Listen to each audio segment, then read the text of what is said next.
Hi guys, this is What the Faux Travel Podcast. It's Series 2, Episode 5, and this one's all about Germany. Welcome to Germany. Auf Wiedersehen, asshole. 99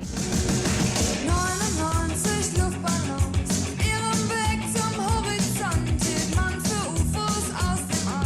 Hello guys, welcome again for another instalment of What the Faux Travel Podcast. We're talking, why did I say it in an American accent? Podcast. Why are you American What the today? Faux Travel Podcast. We are talking about Germany. And why are we talking about Germany? Because we just got back from Germany. Yeah, a few months ago now.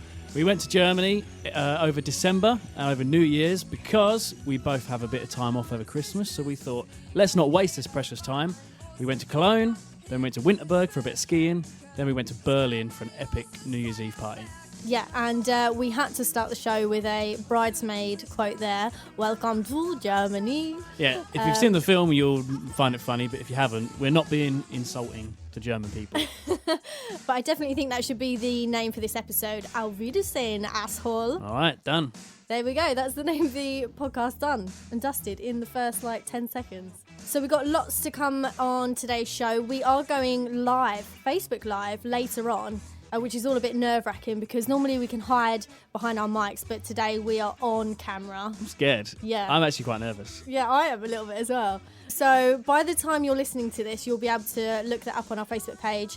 And when the episode's out as well in a few months' time, we'll repost it so you can have a look at it. But we're going to be playing a game called SausageFest. It's going to be filth. It's going to be messy, filthy, but it should be good fun. It is, and I'm really scared, but I really want to win. But we've also got a new feature coming up today as well, which is language lessons with Amy. Yeah, looking forward to that. Yeah, so I've got my own feature from now on, because you've got your game show facts. It's only fair that I have my own one as well. Yeah, fair enough. Talking about it now, should we just jump straight in? Let's hear some Germany facts. Let's do it. Give me that sick beat.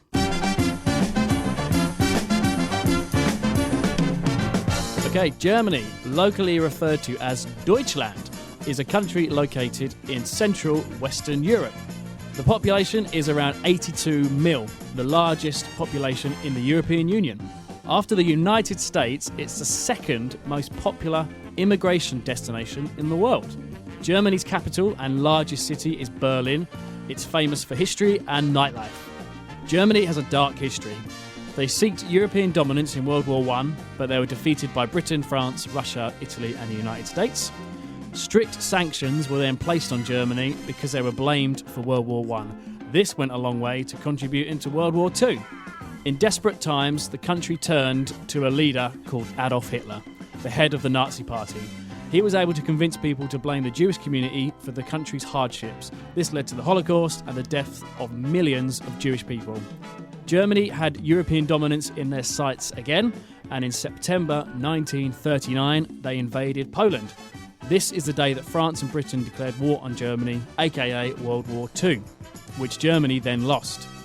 After the war, Germany was divided into 4 temporary occupation zones.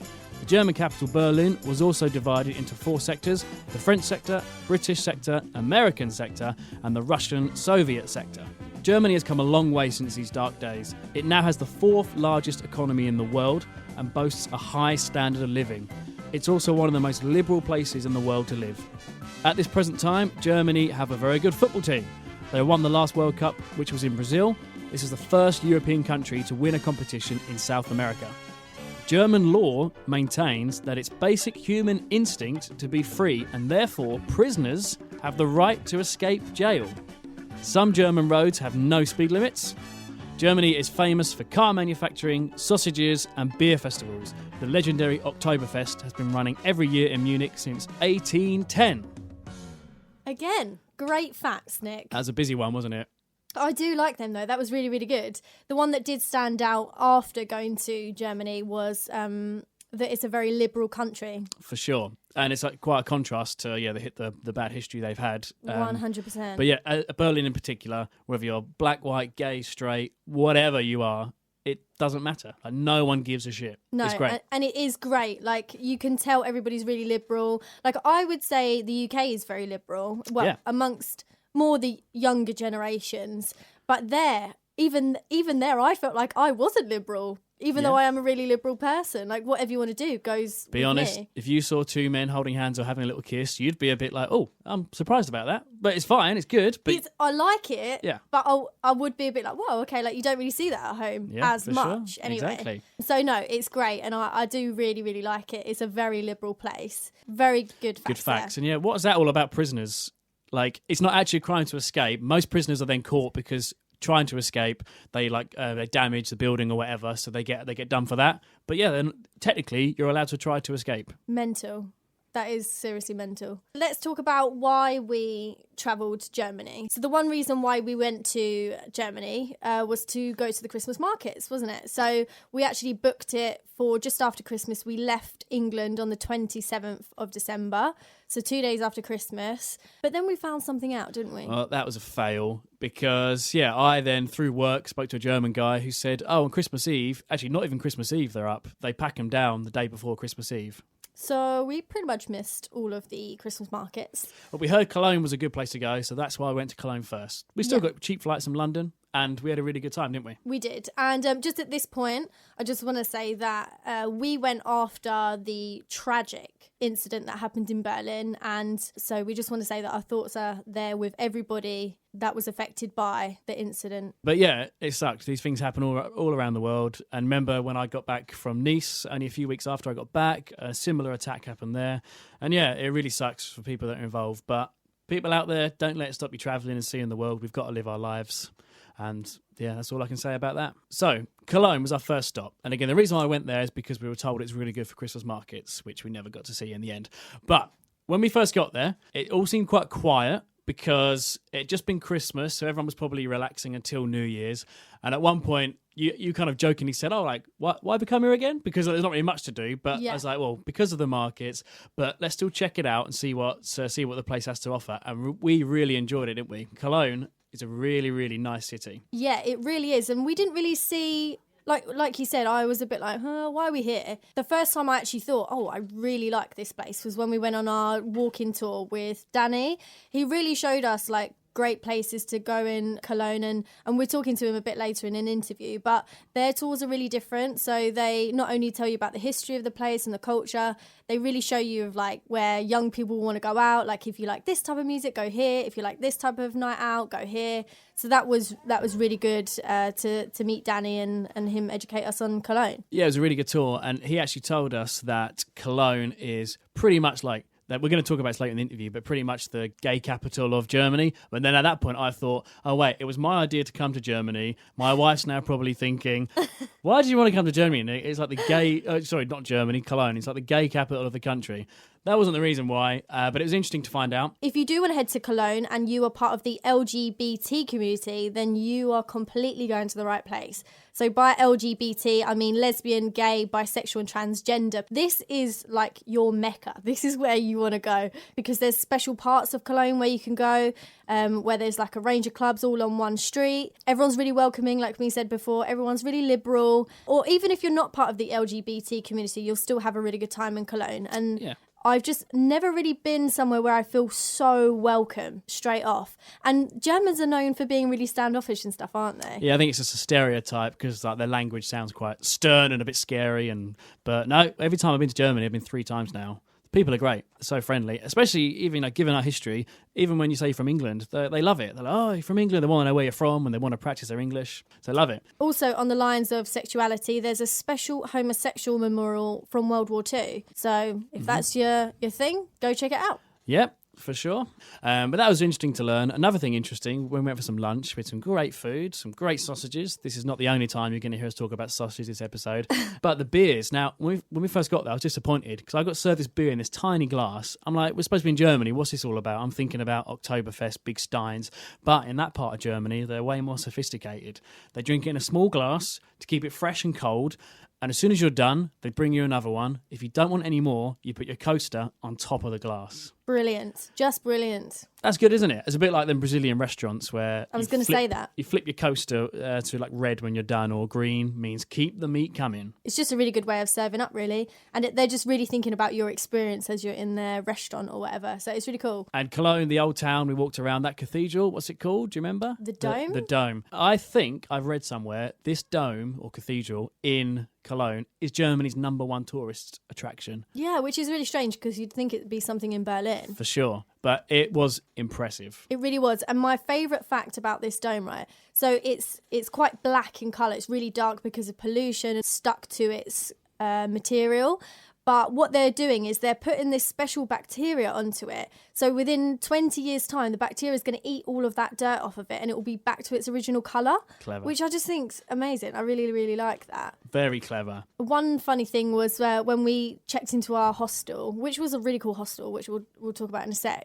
We went to the front desk and said, like, oh, we're really hungry. Where should we go for lunch? Where's the best place? And the guy showed us where to go. And then he gave us a bit of advice, didn't he? Which was, waiters in Cologne are rude and it's just their style. So basically, you just got to deal with it. Yeah, but that was good to know. But then actually, because we were prepared for them to be rude, to us, they didn't seem that rude, did they? No. They just seemed quite, like, efficient, like, to the point. Yeah. Like, they don't mess about with, like, hey, how you doing? Actually, that's, yeah, compared to kind of American waiters, when you walk in the door, hey, how you doing? How's your day going? Like, for me, that some people, everyone's different, but for me, that's too much. But it's like, sit down, what do you want? Beer, sausage, done. So if someone asks how you are, that's too much. Well, if a friend asks me how I am, fine. But if you don't really care, I'd rather not have the conversation. Whatever. You're really rude. You know what I mean? There'll be plenty of people out there that agree with me. Yeah. So, well, if you're in a German restaurant, just deal with it, basically. That is the advice from our hostel. Even if the waiters are rude, the beer and the sausage will more than make up for it. Yeah, we had really, really good food in that place as well, didn't we? Yeah, we did big portions as well. Amazing. The other interesting thing, going into a bit of war memorial type talk, if that makes any sense. If you walk around Cologne, you'll see a load of gold plates on the floor. They're like, I don't know, like 5-inch square plates. And Yeah, not very there's big. normally like 2 or 3 stuck together. A bit like a cobbled street, but a couple of the cobbles are gold. Yeah. And even though this sounds a bit disrespectful, but you're actually supposed to step on them because the more you step on them, the more shiny they go because they're gold. Yeah, you clean them. Yeah, are they for victims Of the Holocaust. Yeah, exactly. But unless we were told that by our tour guide who you'll hear from later, we would have walked straight past and missed them. Yes. They are easy to miss, aren't they? They are, but each one has a victim's name on there with their date of birth and things like that, which I think is really nice, really It is. personal. Yeah. It's not just in one place in the whole of Germany. They're just dotted everywhere. Talking of things that are dotted around the city, there's graffiti of bananas. So, Nick, do you want to explain that? There is, yeah. It's by a German artist. I can't remember his name. Let's call him the German Banksy. Yes. We'll call him... I was about to say Banksy in a German accent, but that just would have sounded so shit Do it. and Do it. racist. Banksy! See? You just embarrassed me so much there. I look like a right twat. Yeah, so he does his graffiti of bananas on buildings that he thinks kind of have artistic value. So it might be an art gallery. If he thinks the art gallery's good, there'll be a banana on there. The people that own the art gallery, the next morning when they see it, will think cha-ching, because if he thinks it's good, it's going to attract people to it. Or it could just be a nice building or whatever. But look out for the banana when you walk around Cologne. Such good advice. The other thing as well to look out for is Z Street, which is a place that's really good for nights out. So if you like your electronic music, I think that's the place to go. There was Yeah. a different place if you're into hip hop. Can't remember what that street's called, but Z Street. Yeah, that because is I think place the to name go. of it is actually like something beginning with Z. Zwockensnacken Street. But everyone calls it Z Street. Accent on point there. Thank you very much. Right, let's move on to a fact about the name of Cologne. So this never occurred to us before we went there, and as well with our walking tour guide Danny as well. Cologne. What else is called Cologne? Something that smells good. Exactly. So we did not know this, but that's where Cologne was born. Obviously. So there's a shop in the centre of Cologne as well, which is like the original Cologne shop, and it's called number 4711. I don't know if that's the way you say it, but it's like a citrus flavour. It smells really nice actually, but it smells like a cleaning product, doesn't it? It's a bit strange, yeah. For perfume or cologne, it's not great, but it's something I would clean my bathroom with.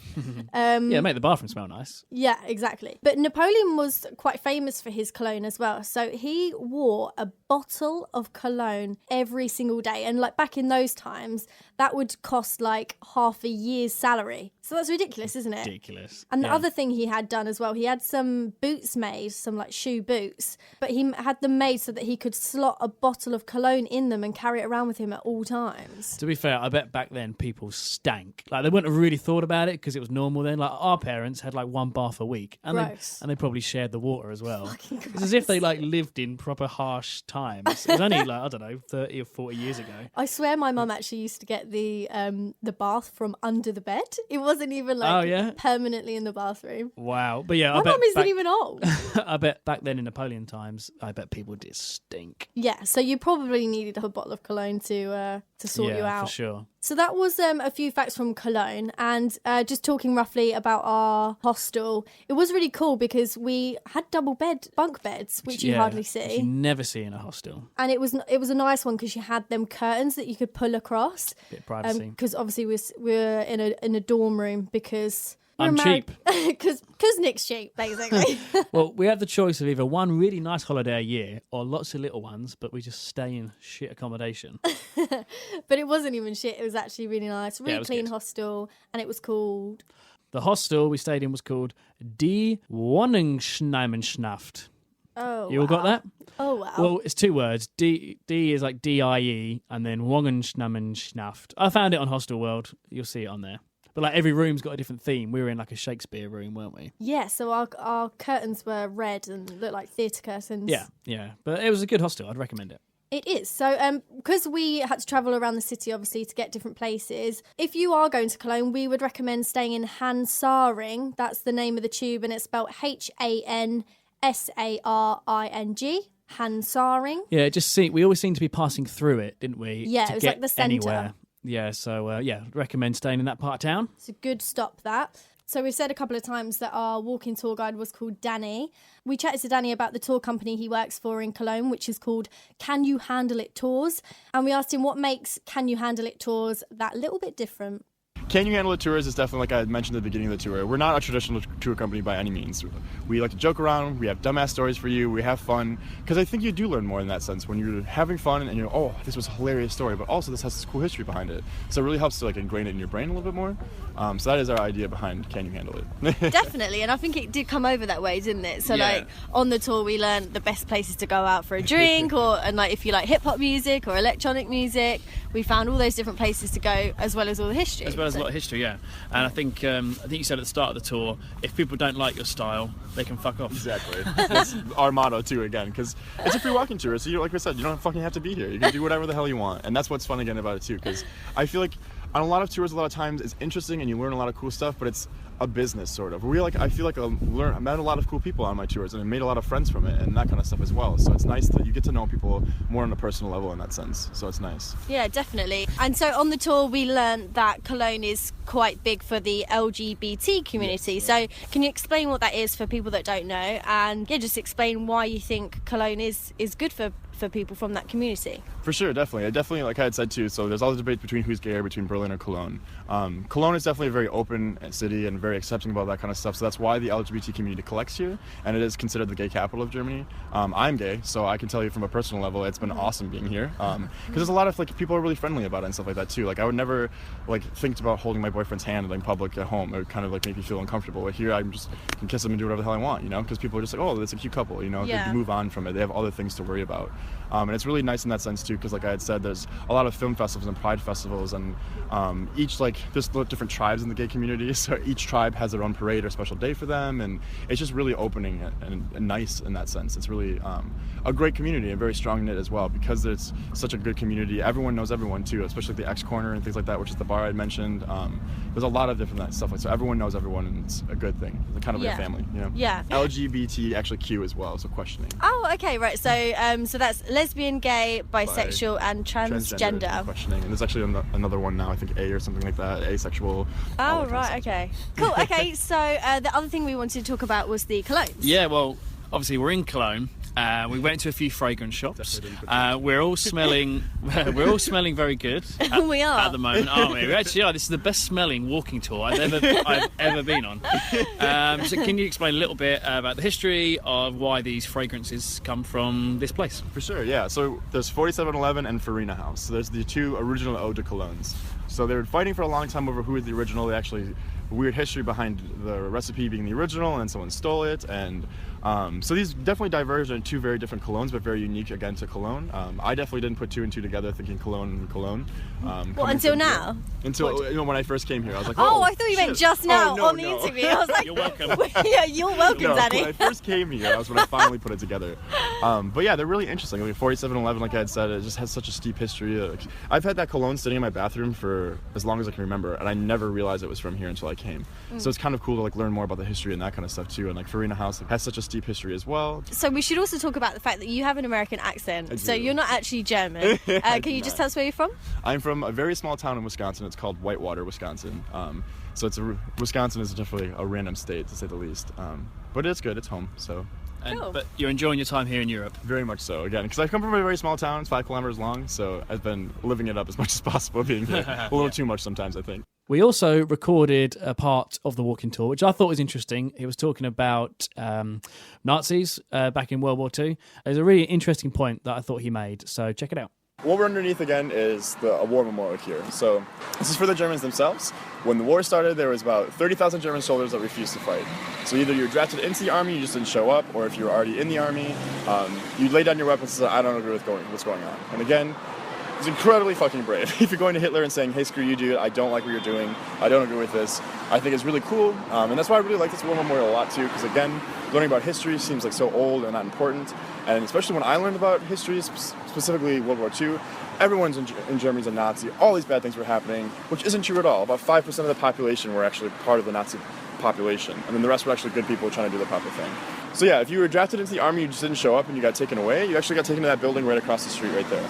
So that is the headquarters of the Gestapo, or the secret German police, which is definitely a really crazy police force. There's a lot of hysterics around it. If you had a Jewish neighbor you had talked to one time, you could get taken there. If you looked at an officer funny, you could get taken there.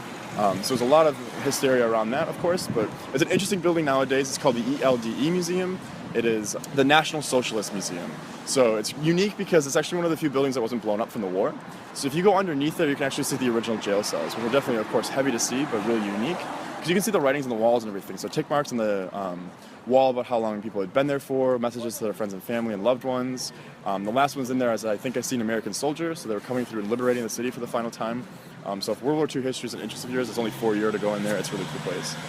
So thanks, Danny, for the walking tour, which was it was a really good tour, one of my favourites that we've done. Yeah, me too. And thanks for coming on the show, really good of him. So I think Cologne is done and dusted. Do you agree? Yep, definitely. Make sure you go to Cologne. It is one of my favourite places in Germany. So then we got the train across to Winterberg. And I say it like that because I know it annoys Nick. Well pronounced. No, that's good. It annoys me when people say Budapest. I hate it when you say You mean that. Budapest. You know who you are. Oh, it's so gross. But yeah, you really hate it when people are talking English and then they'll say something in the accent of that language. Yeah, if you want to talk in their language, talk their language all the time. But if you want to speak in English, speak in English. Yeah. So I'm going to be giving you some more tips about this later, but it's Winterberg, but they pronounce a W as a V. So it's Winterberg. But yeah, this is where we skied, which was really cool. It's in the centre of Germany. Literally smack bang in the middle. And we went there for skiing. There wasn't any snow though, was there? There had been no snow, but a lot of the runs did have the fake snow machines, thankfully. So they'd been blowing away for the last few days. So there was snow to ski on, thank God. Yeah, and like the mountains were really good. We only went for 1 day skiing and we definitely covered a lot of the mountain because we were going quite quickly. But I reckon you could get 3 days skiing and not get bored? Probably, yeah, no more than that, because a lot of the runs weren't open because there wasn't much snow. So there normally is a lot more for us to see. But we pretty much did it all in 1 day. It's a nice little ski resort. Again, for a couple of days, it's a really cool place to go. It's a nice town as well. To get a lift pass for the day, it's €34. And to ski hire for the day, so skis and boots and that, €17 for the day. Yeah, skis are quite cheap. Although the lift pass, you think, if you're there for a week, 34 times 5 or 7 days, that does add up, doesn't it? It does, yeah, I guess so. But no, it was reasonable. For what it was, I was happy to pay that, definitely. And the town was so full, wasn't it?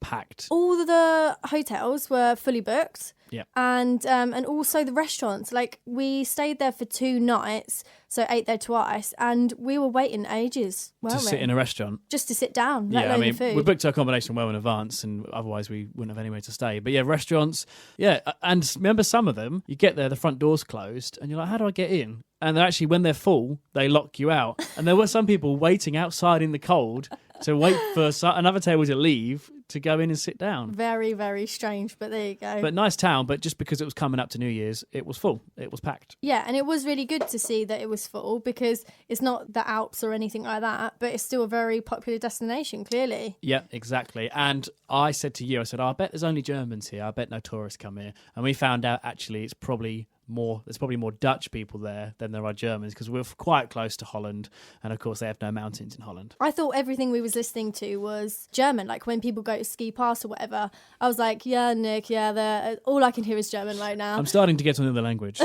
And then we was on a ski lift and we spoke to that guy and he was like, no, everyone here's Dutch. I was like, yeah, that's what I meant. Yeah. I totally get Dutch people. But one of my favourite things in Winterberg was that fucking cool circle bar. Yes, best bar in Germany. It really was. So it was like, what size diameter was it? Like, what, 4-5 meters? It was like a small conservatory in the middle of town, really, wasn't it? And it was like a temporary pop-up bar, and it was in a circle, like with plastic windows, so you could see all the way through, and the guy in the middle was the bar. Like, it was really small, but he was really cool, wasn't he, the barman? Yeah, and he could tell we weren't from around them parts. He's like, where are you guys from? So yeah, we said England, and he's like, I've got just the thing for you. And he put on some music, and he put on the Proclaimers. And I will walk 500 miles. But even though they're Scottish. And he was like, you like this music?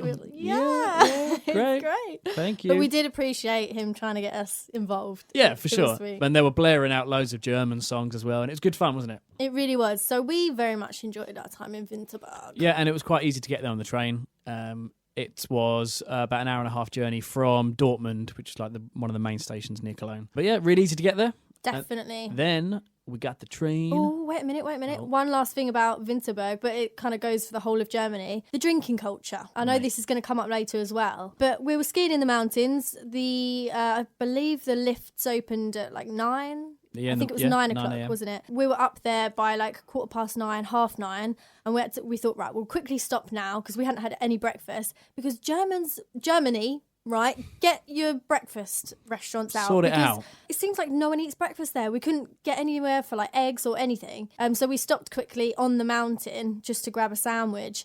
And people were drinking beer at 9:30. They were. Those guys are committed to their drinking habit. The Germans love it. 9:30 in the morning, getting beers, and you got a whole day of skiing ahead of you. I don't mind stopping at lunchtime for a beer skiing, but yeah, right at the start of the day, then you've got to be outside active all day long. That's impressive. It is impressive. So from there, we went to Berlin, and we were going to be there we were there for New Year's, weren't we? Yep. So we got there like a day, or was it 2 days before? Yeah, we arrived on the 30th, and then obviously New Year's was the 31st. Yeah, okay, so a bit of time before to get settled in and do a walking tour and stuff like that. But to get there, we took a train again from Winterberg. We had to go back to Dortmund and then kind of go across the top of Germany all the way to the right side where Berlin is. Yeah, it's quite a long journey. Train was good though, wasn't it? I was going to say one comment on the trains. Amazing. Yeah. Like, their bad trains over there is like better than our good trains in the UK. They're so clean. It's like being in the future. And they were amazing, them trains. Some of them have 2 levels as well. Like, it's like a double decker. They're really good. So then we arrived in Berlin, our final stop on our little mini trip around Germany.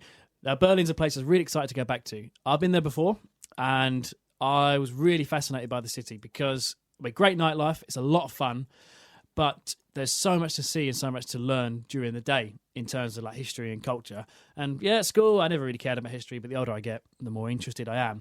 And there's so much to see in Berlin. So I was really looking forward to you seeing this place. When we first arrived, we went to a hostel, which is, we don't have to talk about it much, but it was a bit shit really, wasn't it? Our beds weren't made. Who really cares? It wasn't the about best that? hostel, but it was And all then right. the first night, we had no plans. This was on the 30th of December. We just went out for some dinner and had a nice evening.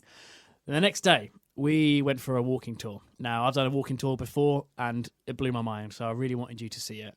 So what did you think of it? Because we saw a lot of major sites, things that have happened in history in World War II in particular. What did you think of the walking tour?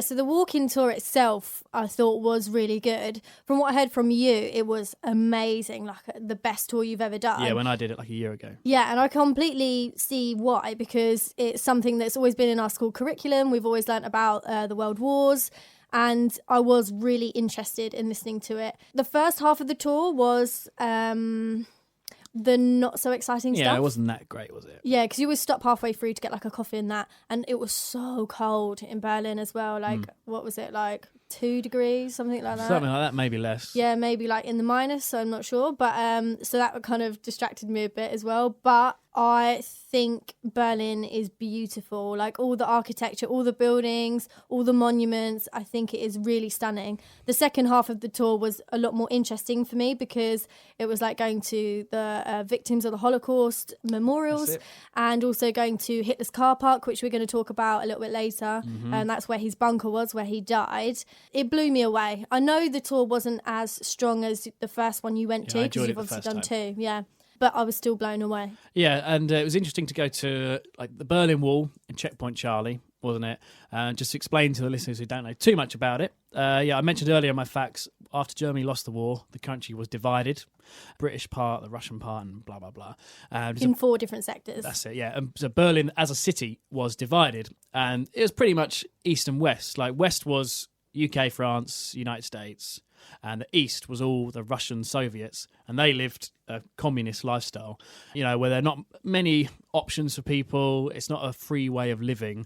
There were some positives to it. For example, everyone was guaranteed a job, which on the face of it sounds great. It does. It might be a job you fucking hate, but everyone was guaranteed a job. And you were put in that sector as well. You couldn't choose what you do either. Yeah. But then what started to happen is at first people could move freely from one side to the other. But because life in the East was a bit crap and the West were doing very well, people started to move over.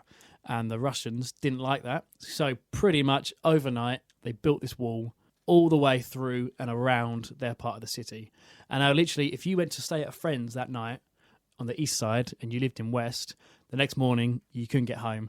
And I think it was like 20 years. Well, it went down in 1989. Yeah, and Germany lost World War II a long time before that, didn't they? Yeah, exactly. So it was up for a very, very long time, and the city was divided. And yeah, so what Checkpoint Charlie was, that was a point where people who were from USA or Great Britain, the Allies, shall we say, it was a place where you could move through freely, but it's a checkpoint, so you have to say who you are and take your passport and stuff like that. why you're going across. But that's what Checkpoint Charlie was. Now it's just actually that's not the original one there. Now they built that just for tourists, and there's a couple of like guards there, and you can put the like army hats on and have pictures with them. And they are making a killing, aren't they? Oh my god! Like what, €3 for a picture, and they were non-stop all day. And yeah, there was literally a really long queue. So imagine €3 a picture, but then also you can get official stamps for your actual official passport. Yep. And I'm weak when it comes to stamps. Yeah, and was that free? Was that free, Amy? No, it wasn't. It was €5 to get 6 stamps on a page in your passport. It looks quite cool though. It looks sick. Like I'm not gonna lie.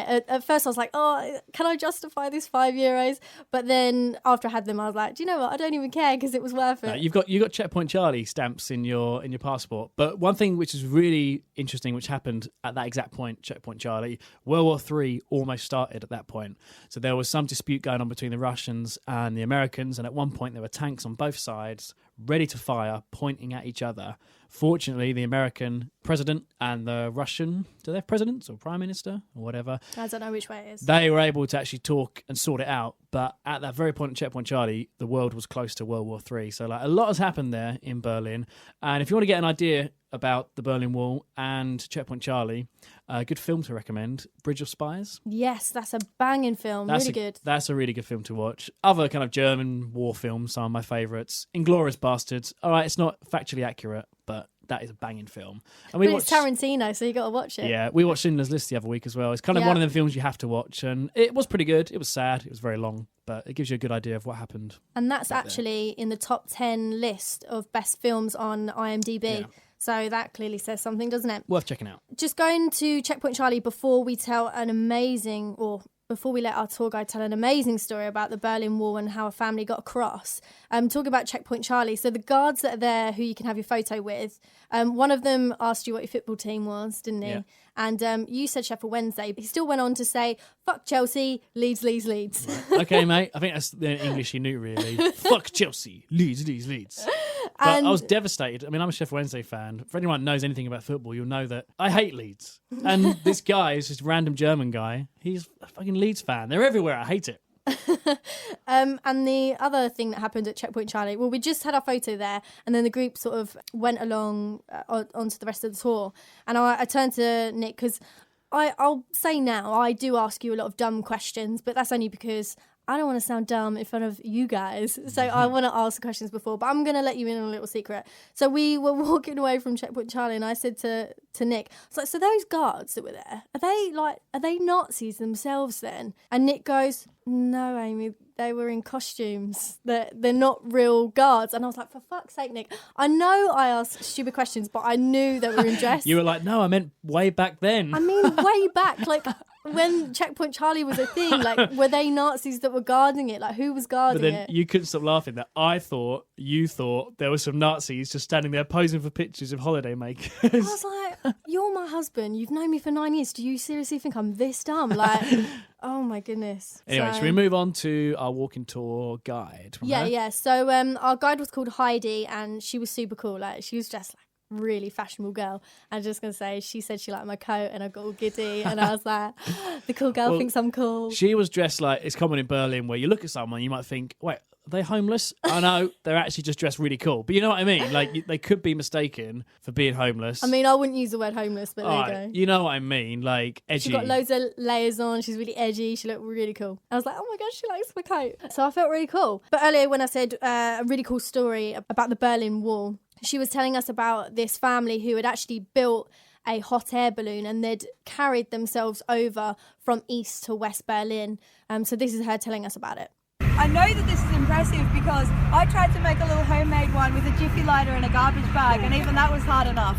They got their whole family over in a homemade hot air balloon. They came out with their story 20 years later because it was still quite sensitive to tell people how you escaped, even after the wall came down in 1989. So in terms of culturally what was going on while the wall was up in the 70s and 80s, you have all of these famous pop bands like Phil Collins, Depeche Mode, David Bowie, taking up temporary residence in West Berlin and fueling this crazy culture that was famous for drug consumption, parties, music, but there was a lot of really experimental, cool stuff going on. It was amazing to be a youth at this time in West Berlin. In the East, they had Jugendclubs or youth clubs, and these were a little bit lame, I imagine, because they had organized activities for the kids.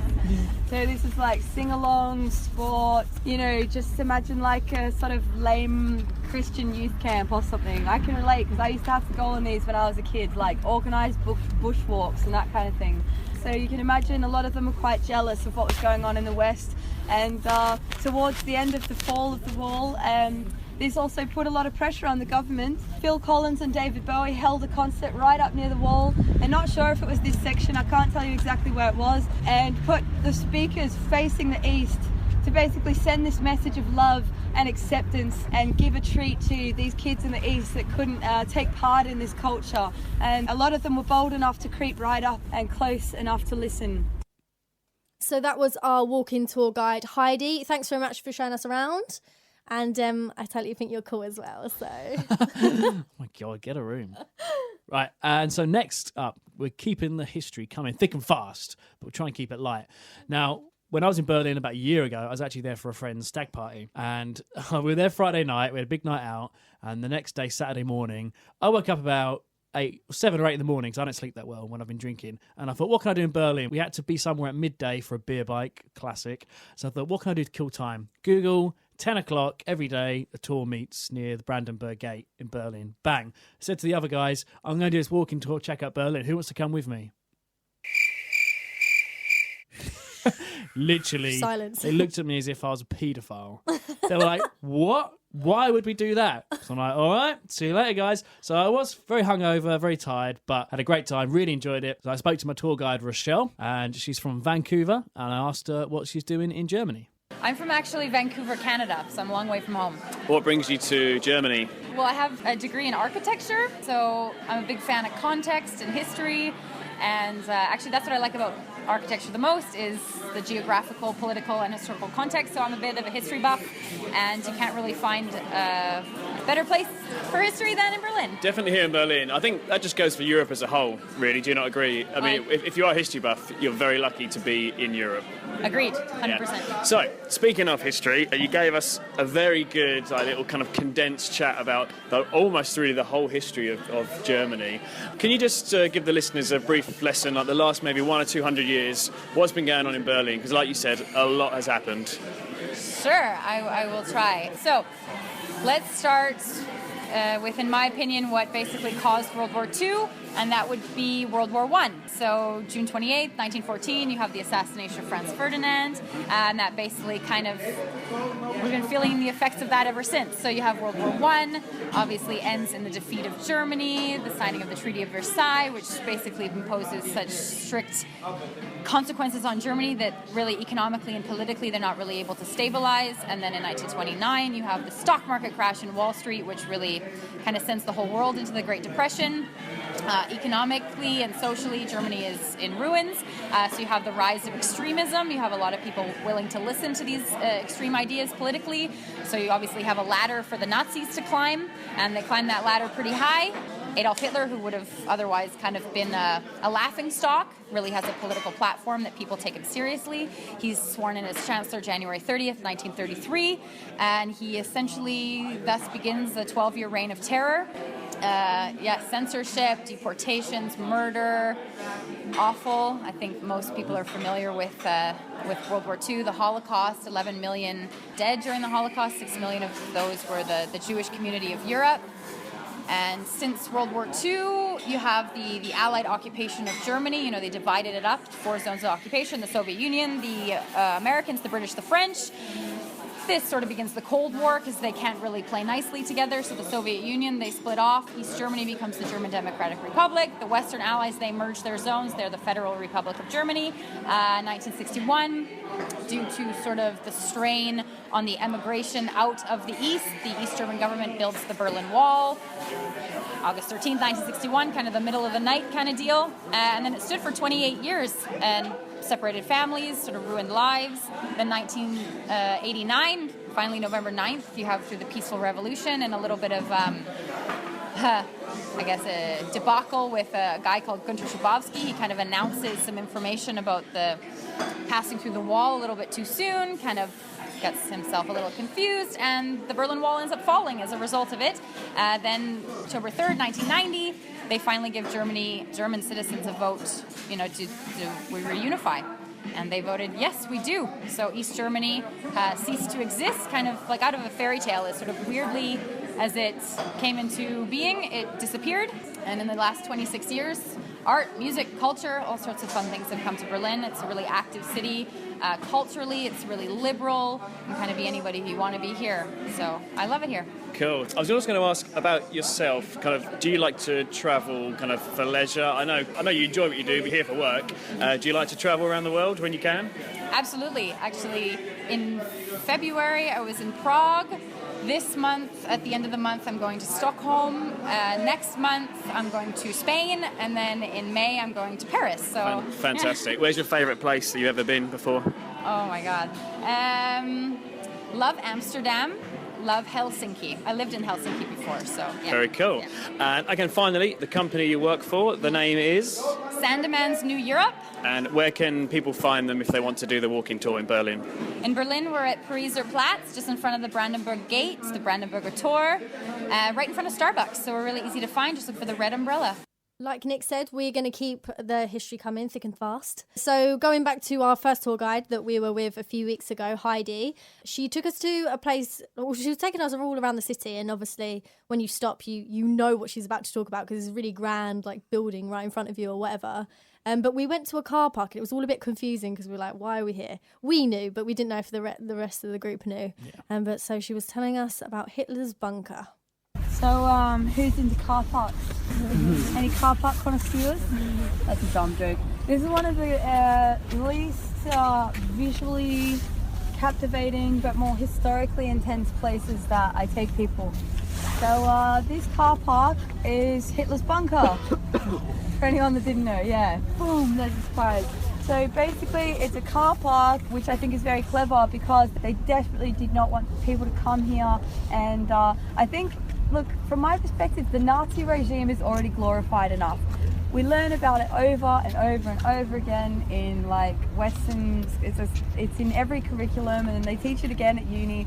And I think, you know, other countries are missing out in, you know, in terms of people studying their history. Like, what about South America before the Spanish? Like, what about China and the Boxer Rebellion? Anyway, I'm going on a tangent. But yeah, so they did not want it to be glorified. We do know a few things about it though, which I'll tell you. So it was 30 rooms, so it was pretty big. I imagine it extended at least to these apartment blocks, probably a little bit further back. Hitler's room was right at the back, 8 meters underground. And when the Russians came through, it was the first thing they tried to blow up because it was the Nazi headquarters during 1949. And they couldn't. The walls were 3 meters thick in concrete. It was like one of the best fortified fortresses in the world. They kept trying to blow it up until the 80s, like various people, but it was just so annoying and so hard that they just filled whatever remaining shell there is with sand. We don't have a blueprint anymore of what it is. It's completely inaccessible. What do we know about his last days? So his last address above ground was his second last day on Earth and also his 56th birthday. And he came above ground near the Reichstag, which we're going to see when we go to the Jewish Memorial, to award the Hitler Youth for their bravery. I find this super sad because this was like a cowardly act of morale boost on his part, because all that was left in the city of the armies, the different armies that they had, because it was separated into different factions, the Hitler Youth, they were a bunch of 14 and 15-year-olds, these little kids hiding out in rubble, basically trying to defend, terrified, waiting for the onslaught of the Soviet soldiers. And the very next day, Soviet artillery hit the city and took out these kids. So after this address, the day that he knew it was all over, pretty much, down there with him, he had Joseph Goebbels, his favorite commandants that remained loyal to the end, or at least knew that they had no chance in the war crime trials. His beloved dog Blondie, his girlfriend Eva Braun, who he married the day before the end. He gave a cyanide pill to his dog Blondie, a cyanide pill to Eva, ate one himself, but he was so convinced that he was like some like supernatural force that couldn't die that he also shot himself in the head to make sure. So about, I'm sure you've heard some funny conspiracy stories about, oh, he's living it up in Argentina or on some island or whatever. No, his remains were incinerated. People were under strict instructions to make sure that nobody could get to what was left of him. One skull was found inside the complex. It was female and it was too old to be Eva Braun, so it was probably one of the secretaries. That was literally all they found. That was Heidi again. We have given you guys so much material this episode. Hopefully you've enjoyed it and learnt a lot. Learning history is fun. What the fuck? Anyway, let's keep it going. Let's move on. We've got so much still to go. Yeah. So, Amy, you had a good point about where to stay in Berlin. Yeah, so we said in Cologne, make sure you stay in Hans-Saring. But in Berlin, I would say stay at Alexanderplatz. It was the same situation. Wherever we wanted to travel on the underground or wherever, which is called the U-Bahn or the S-Bahn, we always seem to go to Alexanderplatz. So it's a really good central point to stay. So if you can get your hostel there, then go for it. We will be talking about New Year's in a second, but our New Year's tour We went on like a beer party tour with like 200 people. And that actually met at Alexanderplatz, like a hostel there. I can't remember what the hostel was called. 180 hostel. Or like 180 degrees hostel. That's and we only went to like the bar and everything. We obviously didn't go in any rooms, but that was a banging hostel. I'd actually say stay there. Yeah, 180 hostel for sure. Alexanderplatz is where it's going on. One more quick thing about Berlin we'll share with you guys. You'll notice, depending on what part of Berlin you're in, but you'll see the traffic lights, the green man that tells you whether to walk or not. It's quite unique in Berlin because the old school East Berlin Soviet Russian traffic light man, if that's the right word, he's got a name, isn't he? But it's something German. But anyway, rather than just a green man and a red man for go and stop, they actually have a man walking, little cartoon character, and then a man standing still. So that rather than relying on the colour, you can actually see what he's telling you to do, which makes a lot more sense, because if you're colourblind, you're not going to know whether to go or not. Exactly. But he's become a little celebrity icon. You can get like T-shirts and bags with this little walking man on. I've got his name here. I'm not sure if I'm saying this correctly, but it's Ampelmännchen. Ampelmännchen. He's a fucking dude. He looks like an absolute dude. He's like wearing a hat. He's fashionable. So look out for that guy. Yeah, cool. Right, let's talk about New Year's. The whole reason why we were in Berlin. Yeah, very true. So we booked a pub crawl. Because New Year's, you want to know where you're going. You want to get in places. You don't be waiting in queues and not knowing where the fuck you're going. So we booked a big pub crawl, 200 people, with the tour company were called Original Berlin Tours. And it was good because we got into places. We went to the first place we went to. It was like a free bar for 2 hours or 3 hours, which sounds great, and it was great, but it was so crowded in there. It was hard to get a drink, wasn't it? Yeah, it was kind of like, how do I explain this? It seemed like a squatter's house where it was an abandoned house. But they just kind of thought, no one's using it. Should we get it for free? Let's go to the supermarket, buy a shitload of booze. Yeah, put some speakers in there. And the music was on point, though. I will say that. Yep. Did like the music at that point, yeah. And we met a lot of cool people from all around the world. A lot of Americans who were there in the American military, who were based in Germany. Apparently I was talking to a few of them all night. I don't remember. You don't remember, do you? Yeah. And we met this really cool Australian couple. Shout out to Chloe and Shane. We had a really good night with them guys. And after this derelict house, as you say, we went outside, had a bit of champagne, which was cool, to watch the fireworks. And then it all got... To do the countdown for New Year's, of course. Then it all just got a bit blurry from there. And about 5 hours later, we were in this techno club. And we thought, about 5 in the morning, and we're thinking, we've been here for about 3 or 4 hours, but we don't actually like techno music. So should we go to bed? I mean, we were liking it at that point, but yeah, thinking back, I love electronic music, but techno is just one that I'm just not into. But yeah, it was still such a good night. Berlin is so good for nightlife. And talking about nightlife, they're a really famous club. I think you pronounce it as Bergheim. I'm not too sure, but you'll know it as like the best club in the world. We found out the other day that for New Year's, their party didn't finish until the 3rd of January. It went on for 3 whole days. That is crazy. Shut the fridge. That is mental. What the fuck does that mean? You know exactly what it means, Amy. But that is ridiculous. The 3rd of January, the party ends. I could never have done that. But the Bergheim is famous for being quite difficult to get in. I'm not even sure if you have to dress smart or dress down or be foreign or be local. I don't even know what the rules are. You've got to look really cool, like kind Just of Shoreditch, cool. London style. If Homeless you look cool and weird. Style. It's not homeless.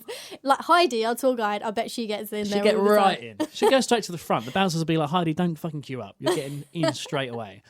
But yeah, apparently you've got a 40% chance of getting in, and you can be waiting about 2 hours. So it depends if you want to risk it. Yeah, it's like my goal in life to get into that club. We will go back one day, and we'll have a couple of nights in Berlin. So even if that night is a write-off, at least we've tried to get in. Definitely. Oh my God. No, that is not the fire bell in the studio that we're at. Scared the shit out of me. That now means it is time for my brand new feature.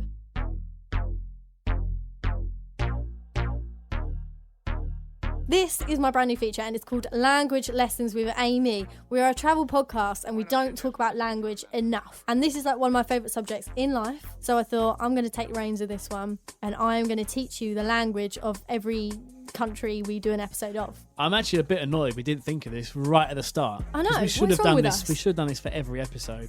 Oh well. So I've got a range of facts that I'm going to show you, and I'm also going to be featuring one of our friends called Taya. She can speak fluent German, and I'd never heard her until this point, because I asked her to record a few German words for me, because I want to get this, the accent on point. I want it to sound good for you guys, and I can't do it any justice myself because I don't speak German. But she sent me a recording of some words I sent her, and oh my God, God, her accent is banging. Spot on. Enter the classroom right now.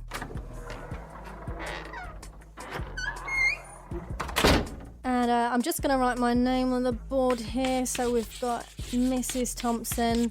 If you want to be strict. Oh, no, I'm still going. No, yeah. There we go. Amy Thompson. I'm a slow writer. I meant you had to bend over. Did you drop your pen? Oh. What kind of school did you go to? I'm going to just keep writing here. That is a long name. I'm a slow writer. Amy. I was writing my middle name in there. Amy Rose Thompson. Lessons. You spelled Thompson wrong, so you had to scribble it out again. Yeah. German lessons. This is too long. See, I'm done. I'm done. Okay. There you go. So I wrote Amy Rose Thompson. That's my name. You can call me Mrs. Thompson, Nick, from this point onwards. Okay. So we're going to get started with this lesson. Could you please put your phones away, guys? You, if you're sitting on the train while you're listening, stand up. Come on. Get some attention here. Stand up. I don't know why I said stand up. Pull your socks up. What was that song? Pull your socks up. Stand up. Pull your socks. What was that? I have no idea what you're talking about. What is that? I think it's like Dizzy Rascal Stand song. up for your rights. No. Fix up, look sharp. Fix up, look sharp. That's what I was thinking of. We are going to start with the basics. Like I said, I want you to pay attention, people. If not, I will give you Is that a whip? my whipping noises. Okay. Right, so let's get started. I don't know whether I'm scared or turned on. We're starting with the basics. So, hello is said like this by the beautiful Taya. Hallo. Hallo. Okay, so repeat after that. Hallo. Hello. Okay. Goodbye is Auf Wiedersehen. Auf Wiedersehen. Auf Wiedersehen. Auf Okay. Wiedersehen. Which everybody kind of knows that one, don't they? But it literally means until we see each other again. Like it. Okay, I added another word in here which I forgot to send to Taya, which is please. But it's said like the word bitter, like a beer. Bitter. Bitter. I hope I've got that right for Taya's sake. And I hope she doesn't shout at me and like I remember Germans. whip me or something. I remember Germans saying that. Yeah, bitter. Bitter, yeah. Okay, so we are going on to the alphabet now. So we have 26 letters in our alphabet, don't we? Mrs. Thompson, sorry to interrupt. What's Guten Tag? Good day. Oh, well done. Or is it good morning? I'm pretty sure it's good So day. it's not hello. I've always thought Guten Tag was hello. I think you can say it is hello, like good day. Good is, day, yeah. It's Okay. the same thing, Sorry, innit? move on to the alphabet. Thank you. That's all right, Nick. Next time you're getting one of these. Okay, right. Okay. So we have 26 letters in our alphabet. They have 4 extra, so they have 30. So the extra ones, you know them pretty little letters that got the 2 dots above them? Yeah. You know what I'm talking about. Yep. That's called an umlaut. So there's 3 letters that have got an umlaut above it. The A, the O, and the U. And here Taya's going to explain it a little bit better. E, U, U. So the umlaut, if you want to write the word which has got an umlaut above the vowel, you can replace it by putting an E next to that vowel. So the word for Austria is Österreich, and at the start it's an O with an umlaut. So you can write a big O, then a little E next to it, and then obviously finish the word. It's basically what the umlaut represents, so that's why you pronounce it differently to just A or U, and you add an extra like E at the end of it. Isn't her accent banging? Like when she said the Austria word. Yeah, like she sounds German. She really does. It actually freaks me out a little bit. You've got to be really careful when you use them. So you know the place Düsseldorf? Yeah. You've got the umlaut over the U, the second letter, right? So if you write it correctly, it literally means the village on the Düssel, the local river, right? But if you don't put the umlaut on it, the 2 dots, it literally like translates to village of Wallies, like as in idiots. Oh, wow. So you've could- got to be really careful. Like you have to use the umlaut. Easy to insult people. Exactly. The 4th extra letter is a sharp S. And it's that funny letter that looks like a capital B. Yeah, I know what you mean. Yep. So this was made an official letter in 1901, and it's used in a lot of common German expressions. One big, I'm going to try this one, okay? Do Mit it. freundlichem Gruß. Nice. Not as good as Taya, but she's going to explain it now. The S-set, which is the thing that looks like a funny B, is pronounced... It's used in older German. It's less common now, but it means 2 S's, so it's just pronounced so like Fußball. Moving on to pronunciation. So I said this a little bit earlier. The W is pronounced as a V. So like we said earlier, we went to Winterberg, but you pronounce it as Winterberg. Yep. And I would also say, if you're ever talking to Nick, please call it that, because I know it annoys him. And if you're talking about Budapest, make sure you say Budapest. Budapest. There you go. So moving on to a really long word, and I'm really excited to show you this. They're kind of known for their long words, aren't they? Words that have so many letters in. And their longest word has 63 characters in it, right? Which is just ridiculous. And I asked Taya to attempt to say it, and I thought she won't get it. Is it? She might not even know the word. I don't know. It literally means law for the delegation of monitoring beef labelling. Why do they need one word for that? I don't even understand what that means, but here it is. This is the word. Rindfleischetikettungsüberwachungsgesetz. Rindfleischetikettungsüberwachungsaufgabenübertragungsgesetz. That was one word. Said twice, by the way. Said twice. I think actually, I should have prepared for this, but the longest word in the world is actually a Welsh word. It's a train station. Oh, I'm not surprised by that. There's no way we can pronounce it. It's like like, yeah, it's actually quite similar to that. But no, that is incredible. 63 letters long. I don't know whether I should attempt this. I don't know. Do it. Should we? I've just done the Welsh one. You did, and pretty accurate it was. It was. Okay, right. Well, this is what it looks like anyway. I don't know whether I'm pronouncing it right. Rindfleischetikettering Überwachungsaufgabenübertragungsgesetz. Very good. Well done. I'm pretty proud of that. So moving on with the words, we've got some pseudo-Anglicisms, which basically means English words. There are also words in German, but mean something else.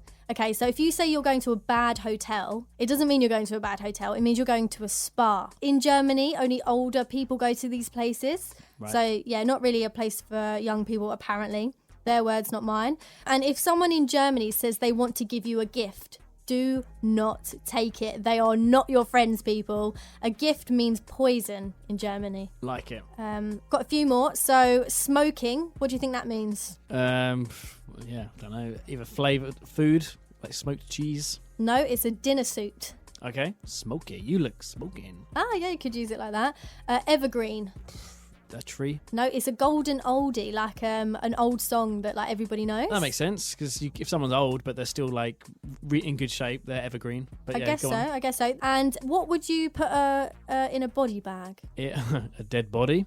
Well, yeah, that's what we would put in it. That in Germany is a backpack, but only with one strap. A body bag. A body bag, yeah. All right. And last one, handy. What do you think a handy is? Something sexual. Could you please elaborate? A hand job. No, in Germany, that is a mobile phone. A handy. A handy. Oh, wow. So, telling the time. This blew my mind. I really, really like this. So, they don't use AM or PM. They only work on a 24-hour clock. But you've got to be really careful when you're saying your half pasts on your times, because you could be an hour late for everything. So, Taya, what time is it? Es ist 8:30. Es ist 8:30. So, what do you think that's saying? 9:30. Yeah, 9 is 9. Es ist 8:30. But that doesn't mean 9:30. That means 8:30. Because where we say it's 8:30, they say it's half an hour to 9. Ah, so okay. everything's kind of off. So you Gotcha. could be an hour late for everything. So you've got to be really, really careful with that. Okay. So that was the end of the class, people. You can get on to your next period now. All right, thank you and good night. Thank you, Mrs. Thompson. So now that our lesson is done with, let's go on to our game, which I'm so scared and excited about. There's been a lot of build up to this game. It should be quite good. The game is called SausageFest.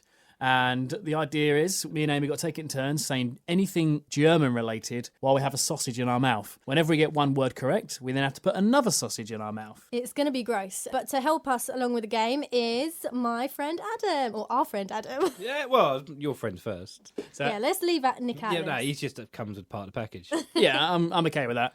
But yeah, what you're going to do, basically, you're the guy who's pretty much a commentator and the referee. If you don't understand the word we're saying, then we fail. Yes. You okay with that? Yep. How are you feeling about this game, watching us put meat in our mouths? Just hope I don't get turned on. That's the only thing. Our friendship could change a lot today couldn't it? We're in a It could. small room, just us three. You know, you're third wheeling a little bit. The smell is going to be overwhelming. Yeah, Brian. How am I going to explain to my wife if I go home smelling of sausage meat? You smell of German sausage. And you've been with Nick and Amy. I know what's going on here. Those travellers, their quirky ideas. Anything goes with them. Right, should we get started? Are we now live? Hello, we are now live. Hello, everyone. This is What the Faux Travel Podcast. This is the first time we're going live ever on Facebook Live. Yeah, we thought it might be good fun for you guys to watch this game we're about to play called SausageFest. So, SausageFest. Right, okay. I've got the rules here. Amy and Nick, or Nick and Amy actually. It's been written down this way. Nick's always Nick first. and Amy. Yeah. You need to take it in turns to say any word associated with Germany, the country. But you have to have a sausage in your mouth when you do it. Each time they say a correct word, they must add another sausage. No repetition, no hesitation, and I need to understand what the hell you're saying. Yeah. Okay, so we don't get the point unless you understand what we're saying. Yeah, if I don't understand what you're talking about, it's no point. Okay, can we at least get like 2 or 3 attempts? So just if we've got a mouthful of sausages, it'll be hard for you to understand. Yeah, let's say 3 strikes. Okay, 3 strikes. Let's Okay. say 3 strikes. So we need to put our sausages in our bowl. Here's our bowl, here's our sausages. So slimy. Sausage bowl. All I can smell is this brine. It's so strong, isn't it? Right. Should we both put off the first sausage in our mouth? It's got like white floaty stuff in it. Who's going first as well? Right, I'll go first. So, the sausage is in my mouth. Okay. A cigar. Oh, it smells so strong. Okay. Oktoberfest. Oktoberfest. Should I write these down, like give you a point each time? I don't know, we'll just keep going. Yeah, write down the scores. This is important. Okay. Yeah. Oh. Oh my god, Oh, they're cold. Okay. Okay. Brandenburg Gate. Nice. Okay. What? Brandenburg Gate. Brandenburg Gate. That's the one. Okay, second sausage is inserting in my mouth now. Oh god. Okay. Berlin. Say it again. Berlin. One more time. Berlin. Berlin. The capital. Okay. Yeah, I know. Okay, ready? I know. I just wanted you to say it. Okay. Volkswagen. Oh, Oh, nice. Getting Volkswagen. spicy. Nice. Alright. You look like a walrus. Thank you. Yeah. Here. What? I get that. Okay. I knew what it was anyway. Renick. Say again. Renick. Right, pronounce. I want pronunciation, Nick. I can't. The sausage in my mouth. One more time. I got that one. Good. Renick. Munich. There you Okay. go. There I'm you putting go. in the third sausage. I think Nick's got Oh. a bigger mouth than Amy. Okay, right. Adolf Hitler. Adolf Hitler. Yeah. Okay. Oh. Sausage number 4. Oh. Oh, this is wrong on so many levels. Lederhosen. Lederhosen. I'm Googling. What? I'm Googling. You're You're turned on? dribbling. No. You say you're turned on. Oh. Oh. Okay. What, number 4? I can't get the thing. What's your German word? Einstein. What? Einstein. Albert Einstein. Yeah. Is he German? Yeah. Yeah. How about Einstein? I looked it up. I didn't know. Did you look? You had to double check that I one, know, did yeah. you? Okay. I thought it might have been Austrian, but no. Fifth sausage. Hang on, there's a sausage starting to break off your mouth. No, that's fine. Okay. Number 5. Come on, Nick. Angela Merkel. Angela Merkel. She's German. Right, I've got a careful one coming. Sorry? I've got a careful one coming. You're making it more difficult for me now. Adidas. Adidas. Well Is that done. German? I didn't know that was German. Okay. I'm so good. This is... Oh, Okay. World Cup. World Cup. Well, not World Cock. Okay. Oh, I don't know whether Amy could fit any more in I there. don't know. I don't know. One more sausage. Oh, I've got a feeling like both of you two are going to get brand new fans, new set of fans after this. I can't get in. Did you go? I'm so turned on. Are we allowing you to take them out and put them in and insert it again? Take it out and insert it all together? Hansel and Gretel. Hansel and Gretel. Nice. See, you're doing really well. Okay. This is a close one. Okay. Euros. Euros.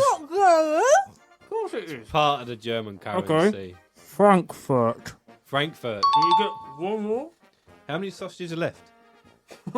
I got two. You got 2 left to get on par. Right, I'm going to... I can't wait. Yeah? No, this is so low. For people who listen to the podcast that haven't actually seen the video, this is going to sound so dodgy. Yeah. I can't. Just sticking a sausage in my mouth. Oh, how did you do that? Okay, Christmas cruise. Say again.